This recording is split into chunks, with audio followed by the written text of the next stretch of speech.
আজকে কথা বলা হচ্ছে যেটার জন্য আপনারা এসেছেন, এই যোগটা বেশি গুরুত্বপূর্ণ। তবে আমি প্রথমে বিশেষভাবে ধন্যবাদ এবং কৃতজ্ঞতা জানাতে চাই হবিগঞ্জ ইস্কনের অধ্যক্ষ উদয় গোপদাস কর্মচারী মহারাজকে। ওনার দেওয়া এই সুযোগ পাওয়ার জন্যই আপনারা সবাই এবং আমরা সবাই এখানে এসে আন্তর্জাতিক যোগ দিবস এভাবে পালন করতে পারছি। তার জন্য ওনাকে এবং ইসকনকে আমরা আমাদের তরফ থেকে কৃতজ্ঞতা এবং অসংখ্য ধন্যবাদ জানাই। দ্বিতীয়ত আমি বিবেকানন্দ যোগা সংস্থা এবং উৎসর্গ যোগা সংস্থাকে তাদের এই আয়োজনের জন্য তাদের অভিনন্দন জানাই। আপনাদের সবাইকে এক জায়গায় করে যে এই উদযাপনটা হচ্ছে সেটা আমাদের জন্য অত্যন্ত আনন্দদায়ক।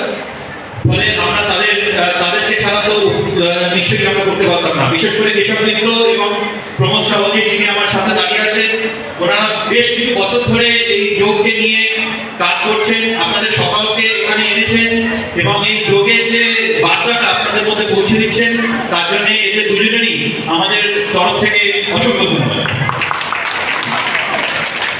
আপনারা যারা স্টেজে বসে আছেন তাদের প্রত্যেকের কথা আমি শুনেছি, তাদের প্রত্যেকের নাম আমার কাছে আছে, তাদের প্রত্যেকের আমি কথা শুনেছি এবং আপনাদের প্রত্যেককে স্মরণ করবো। আমি আলাদা করে নাম নিচ্ছি না, কিন্তু যেটা আমার ভালো লাগলো যে আপনারা প্রত্যেকে নিজেদের মতন করে এই আন্তর্জাতিক যোগ দিবসের গুরুত্বটা বুঝিয়েছেন এবং এই যে আপনাদের এখানে আসা, এই একটু বক্তব্য রাখা এবং এদের সকলকে অনুপ্রাণিত করা, এটাই কিন্তু আজকের দিনে যে আন্তর্জাতিক যোগ দিবসের যে পালন, সেটার একটা গুরুত্বপূর্ণ ভূমিকা আপনারা প্রত্যেকে নিজেদের বক্তব্যের মধ্যে দিয়ে করেছেন। এই জন্য আপনাদের সকলকে আমি ইন্ডিভিজুয়ালভাবে আমার তরফ থেকে ধন্যবাদ জানাচ্ছি।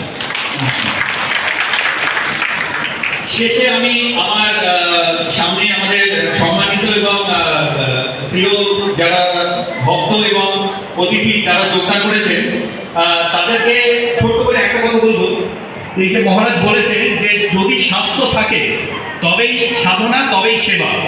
তো প্রথম ধাপ স্বাস্থ্য। যদি স্বাস্থ্যই খারাপ হয়ে যায় তাহলে তো পরে তো আপনি যেতেই পারছেন না। ফলে আপনারা যারা এখানে আছেন সবাই জানেন যে স্বাস্থ্যের গুরুত্বের কথায়। আর স্বাস্থ্য কিন্তু মানে শুধু শরীর নয়, মন।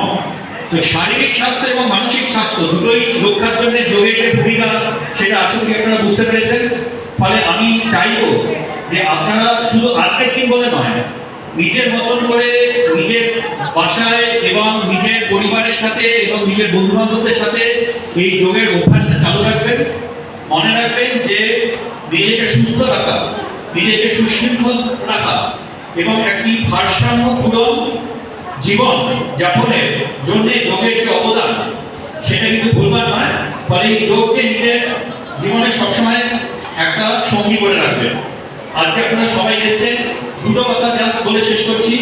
এই যে আপনারা সবাই একসাথে হাসলেন, এটা এত ভালো লাগলো। তো আমার মনে হচ্ছিল যদি আপনাদের শরীর আর মন ভালো না থাকতো তাহলে হয়তো একসাথে আপনারা এইভাবে হাসতে পারতেন না। ফলে সেই জন্য আপনাদের সকলকে আবার ধন্যবাদ। আর আমি শেষে বিশেষ করে বলতে চাই যে এই বছরের আন্তর্জাতিক যোগ দিবসের থিম হচ্ছে যোগা ফর হেলদি এজিং। তো বয়স তো আমাদের সবারই একদিন হবে। অনেকে ইয়াং আছে, অনেকে আমরা একটা বেশি বয়সের দিকে যাচ্ছি, অনেকে বেশি বয়সে পৌঁছে গেছেন। কিন্তু যোগাকে অবলম্বন করে চললে যে আপনারা কোথায় যেতে পারবেন তার একটা সবচেয়ে বড় দৃষ্টান্ত আমাদের মধ্যে বসে আছেন আমাদের সভাপতি বাবু ইঞ্জিনিয়ার ফণীভূষণ দাস। তো ওনার উপস্থিতি, এই যে 87 বছর বয়সে আমাদের এখানে যত লোক আছে তাদের মধ্যে আমি 2 বছরের বাচ্চাকেও দেখলাম এবং 87 বছরের ওনাকেও দেখে গেলাম। ফলে ওনার জীবনের মাধ্যমে উনি যে দৃষ্টান্ত স্থাপন করেছেন যে যোগকে অবলম্বন করে গেলে আপনি 87 বছর বয়সেও এসে আপনি মঞ্চে উপবিষ্ট হয়ে বাকি লোকেদের সাথে আপনি আন্তর্জাতিক যোগ দিবস পালন করছেন। এর চেয়ে বড় দৃষ্টান্ত আর কি হতে পারে।